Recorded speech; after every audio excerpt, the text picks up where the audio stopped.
बारामतीमध्ये जय पवारांकडून जनता दरबाराचं आयोजन करण्यात आलेलं आहे। त्याच्या सहयोगी या निवासस्थानी दरबार भरला। यावेळी मोठ्या संख्येने नागरिकांची उपस्थिती असून अनेकांनी आपल्या समस्या मांडलेल्या आहेत।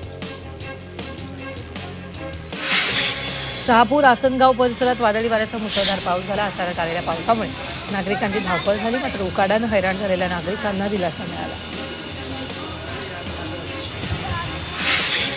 मालेगाव महापालिकेत विरोधी पक्षनेते पदावरून राजकीय चर्चांना उधाण आले। 18 नगरसेवक असलेल्या शिवसेनेला विरोधी पक्षनेते पद मिळालं। निलेश काकडेंची विरोधी पक्षनेतेपदी वर्णी लागली। महापौर आणि उपमहापौर निवडणुकीवेळी एमआयएमनं 21 नगरसेवक असूनही उमेदवार न देता तटस्थ भूमिका घेतली होती।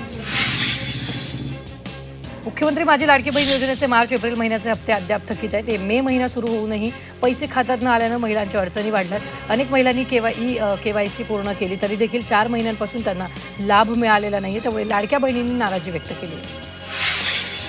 हिंगोली जिल्ह्यात तापमानात वाढ झाल्यानं शेतशिवारातील अनेक पाण्याचे स्रोत आटत चाललेत। याचा फटका प्राण्यांना जाणवतोय।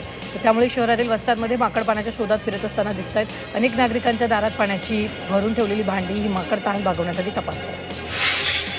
अहिल्यानगर जिल्ह्यात उन्हाच्या तीव्रतेमुळे अनेक गावांमध्ये पाण्याची टंचाई निर्माण झाली। सध्या शासनाकडून 25 गावांनी 125 रस्त्यांवर 20 टँकरद्वारे पाणी पुरवठा केला जातोय। शहराजवळ असलेल्या इमामपूर या गावांमध्ये पाण्याची मोठी समस्या असून शासनाकडून टँकरच्या 2 फेऱ्या गावासाठी मिळतात। पाण्याचा टँकर हौदात सोडल्यानंतर पाणी भरण्यासाठी ग्रामस्थांची मोठी गर्दी होते।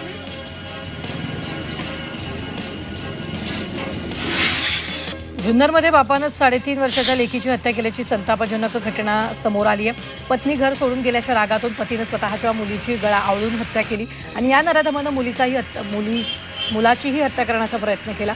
पोलिसांनी आरोपीला ताब्यात घेतलं असून आरोपीनं गुन्ह्याची कबुली दिली आहे।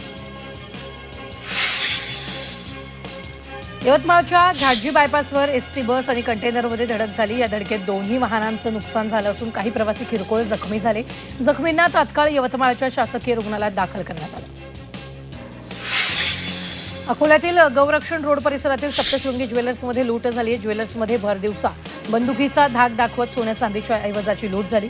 वर्दळीच्या रस्त्यावर घडलेल्या या प्रकारामुळे शहरात भीतीचं वातावरण आहे। दरम्यान या प्रकरणी आरोपी विरोधात गुन्हा दाखल झाला।